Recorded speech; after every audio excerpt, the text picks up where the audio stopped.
నమస్కారం. ఈటీవీ 360కి స్వాగతం. ముందుగా ప్రధాన అంశాలు. సాగుకు ఉచిత విద్యుత్ నిలిపివేస్తే ఎన్నికల్లో పోటీ చేయబోమన్న సీఎం. కొనసాగిస్తే బీఆర్ఎస్ పోటీ నుంచి తప్పుకుంటుందా అని సవాల్. సింగరేణిపై రెచ్చగొట్టే వ్యాఖ్యల కేసులో బాల్కసుమన్ అరెస్ట్. కాసేపట్లో నాంపల్లి కోర్టులో హాజరుపరచనున్న పోలీసులు. కాంగ్రెస్ అన్ని వర్గాలను మోసం చేస్తోందన్న కేటీఆర్. హామీలను అమలు చేయడంలో పూర్తిగా విఫలమైందన్న ఆరోపణ.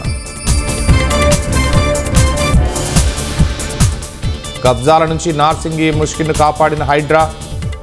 5,500 కోట్ల విలువైన భూమి చుట్టూ భారీ ఫెన్సింగ్. కర్ణాటక కాంగ్రెస్ శాసనసభాపక్ష నేతగా డీకే శివకుమార్ ఎన్నిక. జూన్ 3న కర్ణాటక సీఎంగా ప్రమాణ స్వీకారం. ఢిల్లీలో ఉగ్రకుట్రను భగ్నం చేసిన పోలీసులు ఐఎస్ఐతో సంబంధాలున్నాయన్న ఆరోపణలతో 9 మంది అరెస్ట్. రాజస్థాన్లో ఇసుక తుపాను భీభత్సం. నివాస ప్రాంతాలను ముంచెత్తడంతో భయాందోళనలో ప్రజలు.